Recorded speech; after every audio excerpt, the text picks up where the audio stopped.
How's it going, y'all? My name is Marcus, and it's once again time for Nerdy Talking News Thing. So yeah, last time I promised to change the title of this show, and I did not do that. But you know what? I think Nerdy Talking News Thing kind of fits for what this is right now. So I'm just gonna leave the title as it is. For now, anyway. So I got some new news to share with you guys in this lovely, lovely Saturday evening, afternoon, whenever I put this up. We got some new information and new trailers for some fan favorite video game, movie, and TV shows. So get excited for that. So I got 4 stories for y'all, along with a video game review. So with that in mind, let's get started. So it was announced on Monday by Disney and Lucasfilms that the title to the highly anticipated 8th film in the mainstay Star Wars saga will in fact be called Star Wars: The Last Jedi. Yeah, that's not a foreboding title at all, nah. In a blog post posted by the official website, they officially confirmed the title of the new film, calling it the next chapter in the Skywalker saga. The plot to this movie has been pretty well guarded, but you could probably guess it's going to be a pretty heavy story with a title like that, involving Luke and the many trials and tribulations he's been facing since the end of the Return of the Jedi. Will Luke overcome his past failures to train Rey to be the next line of Jedi? Will Kylo Ren screw all that up? Will Finn finally get out of that bat tank that he was put in at the end of the last movie to be harder, better, faster, stronger, and not go out like a punk like he did at the end of the last movie? I got some feelings about that, as you can see. But maybe we'll get the answers to all those questions. You can expect to see Star Wars: The Last Jedi in theaters on December 15th. On Tuesday, The Wrap reported that a second XMen television series has been ordered to pilot for Fox.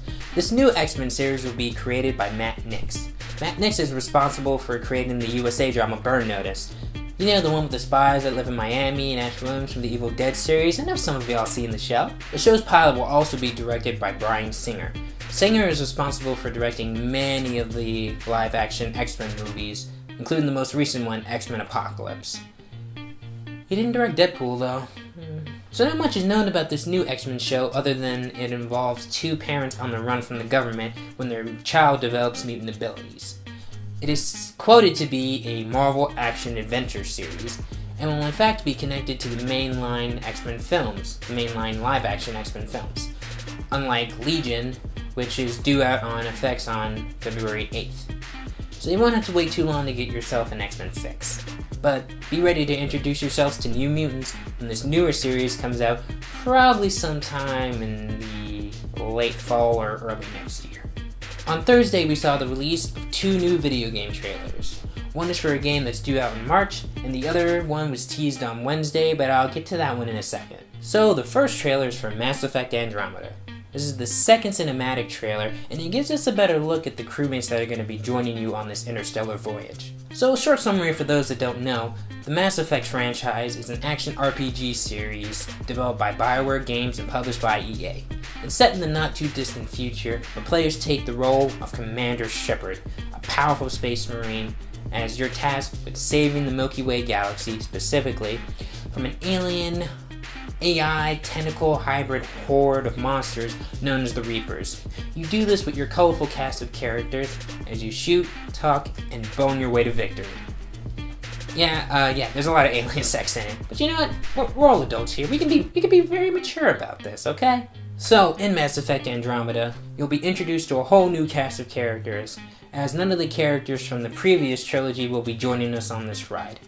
The story of this game will take place in the Andromeda Galaxy, where a group of scientists, explorers, and mercenaries leave the Milky Way Galaxy shortly before the events of Mass Effect 3 to explore new worlds and colonize new places. The trip itself will take 600 years to complete, putting the entire Andromeda Initiative in a cryostasis. So that means the ending of Mass Effect 3 will have no bearing on this game's story at all. Take that for what you will. I still like Mass Effect 3 a lot. Iffy on the ending at some points, but I still like it a lot. So in this game, you'll be playing the role of the Pathfinder, a leader who's tasked with exploring new places and meeting new aliens.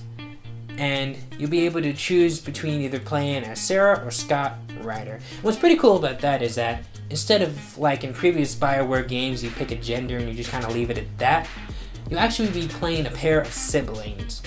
and whoever you don't choose, the brother or the sister, that character will still be in the game somewhere, doing whatever it is they do. So that's pretty cool. And your character will be joined by Cora, a human biotic, and your second in command, Liam, a human specialist and engineer, Hebe, a kind of free spirit rogue-like Asari, Vetra, a female Turian, Drac, a Krogan, and if the rumors are to be believed, a new Andromeda alien squad mate named Jal. I'm gonna post a picture of him right here. Right here? Right there. Yeah, there we go. Right there.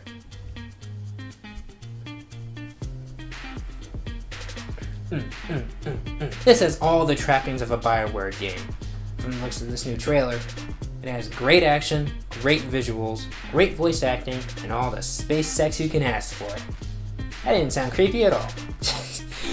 Hopefully we get some great characters and great gameplay to go along with it. Get ready to explore a whole new place in space when the game comes out on March 21st. And last in news, I want to talk about the new trailer for the new Avengers game. So on Wednesday, Marvel's Twitter teased a big announcement for that following day, that Thursday. Around the same time, Square Enix also tweeted out that they had a big announcement on Thursday. It's around the same time. Some thought it just might be a coincidence, while others thought, nah, there has to be more to this. My initial thoughts, along with a few other people, went straight to Kingdom Hearts. So Square Enix, along with Disney, created an action RPG video game series called Kingdom Hearts. And in this game, a boy named Sora, a Keyblade wielder, goes to different worlds based on Disney movies, and he travels with Donald Duck and Goofy to go fight off these creatures called Heartless. These creatures that have no hearts and they steal hearts from other people.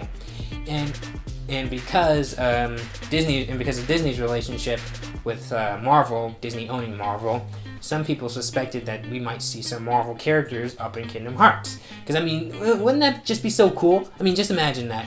You know, Sora, Donald, and Goofy, they go to this world that sort of looks like a pseudo New York, and they gotta fight these Heartless that sort of look like Skrulls and Chitauri, and they gotta fight these things with Spider-Man, Iron Man, Captain America, Captain Marvel, Black Panther, you know, just get like the whole Avengers roster up in there and fight these monsters, you know, just like Goofy, like using all his magic staff, and just Iron Man just blasting things. I think that'd be so cool, you know, see Wolverine just like chopping up cats. Probably won't see Wolverine because it'd be more of an MCU thing, not really a X-Men Fox thing. But that's a discussion for a whole nother day. I might do a discussion on that.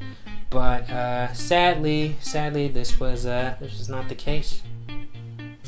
It was revealed on Thursday that while Square Enix and Marvel are indeed teaming up, it will be in fact for a brand new game based around the Avengers.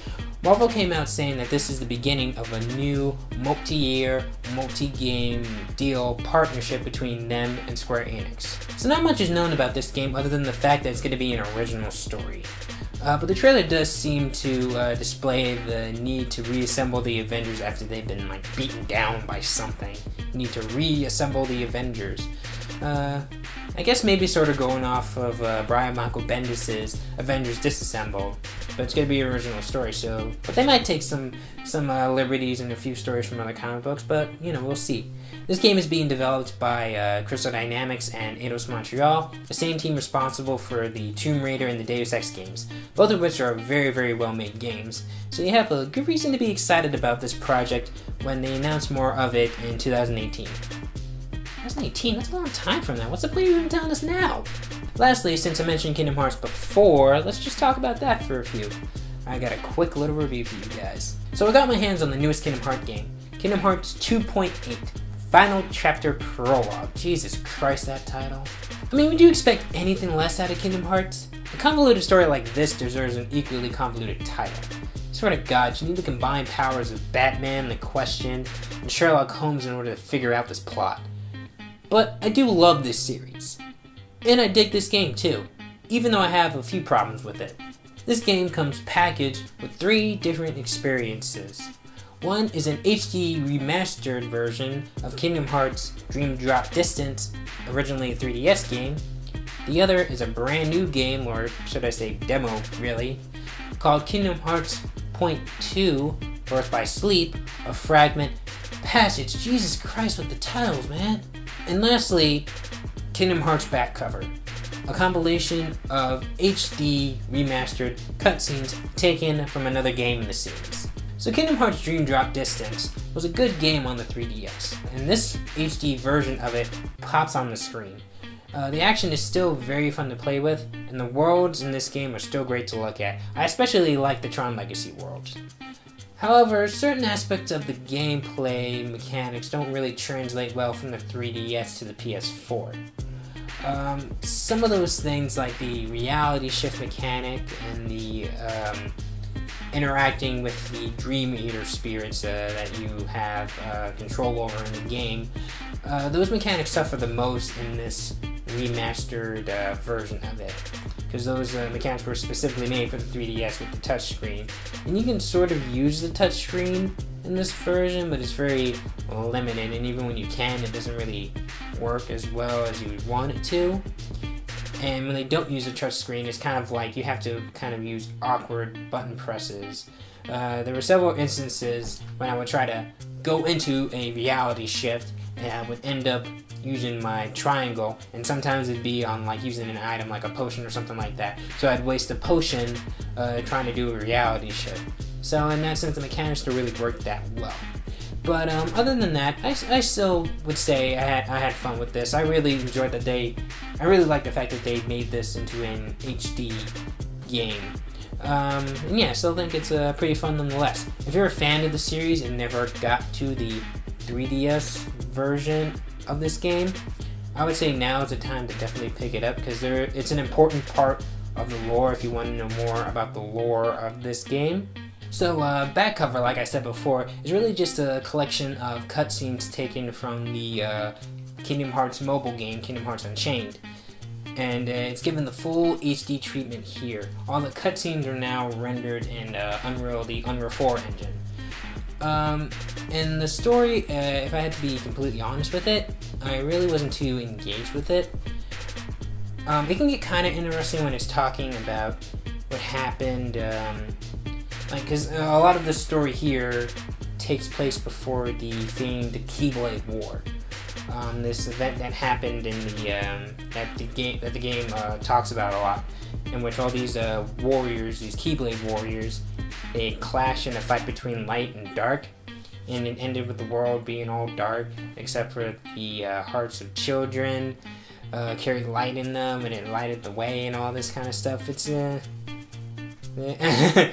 me talking about the titles before, yeah, it's a little silly, but you know, it's cute, it's fun, I like it, it's enjoyable.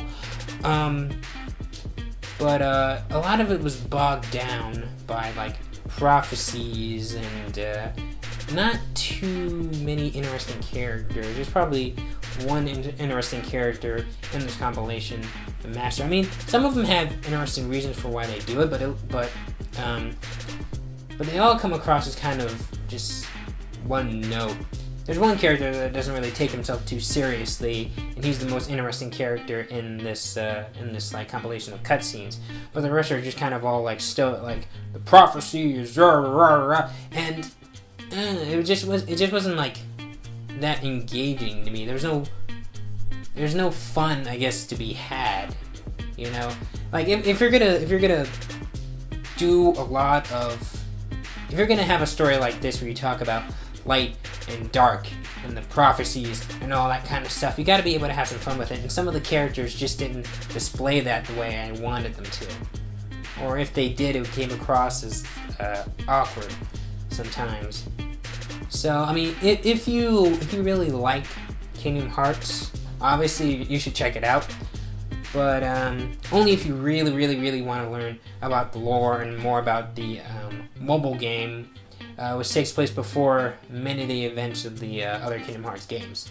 So Kingdom Hearts Point 2, Birth by Sleep, A Fragment Passage, is a roughly 3-hour experience, and probably the best experience I had in this collection. It tells the story of Aqua, a Keyblade wielder who goes through this trip in the realm of darkness. She's trapped there because of events that happened in a previous game. The gameplay in this game feels so good.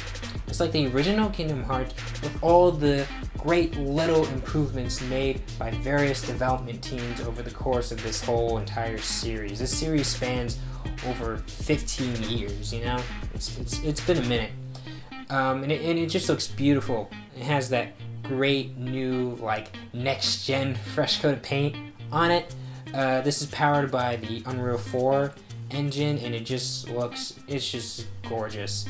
And some people have been saying that there's some frame rate issues with it, but my experience with it has been buttery smooth throughout. That may be because I'm playing on a PS4 Pro. That's most likely the reason. But I've had no experience in dropping frame rates or anything like that. It's been smooth going all around. For as short as it is, the experience is just incredible. And if this is any indication of what Kingdom Hearts 3 is going to be, the wait for that game just got so much harder. Because, I played this, I already played this game several times. It's just so short you can play it a couple of times. And someday soon, man. Someday soon. Kingdom Hearts 3, please. Soon. So yeah, that's my general feelings on this package. I would definitely say if you're a Kingdom Hearts fan, you should pick it up. If nothing else, definitely for the newest game in this collection. I would say wait for the price to go down. I wouldn't call this a $60 game. I think that price is a little bit too steep. If you're new to this series and want to jump in, I would suggest waiting for Kingdom Hearts 1.5 plus 2.5 to come out. That's the collection of all the different Kingdom Hearts games that have come out up until this collection, and that comes out March 28th. Thank you so much for watching this video. If you liked the video, give it a thumbs up. Subscribe, hit the notification button so you know when I'm making new videos. I want to hear feedback from you guys. Any kind of feedback at all, honestly. That feedback is going to help me make better videos for you guys so I can entertain you guys even more. Anyways, thank you again for watching. You guys are the best. I truly, truly mean that. Hope you guys have an amazing weekend, and I will see you guys next week. Catch you later.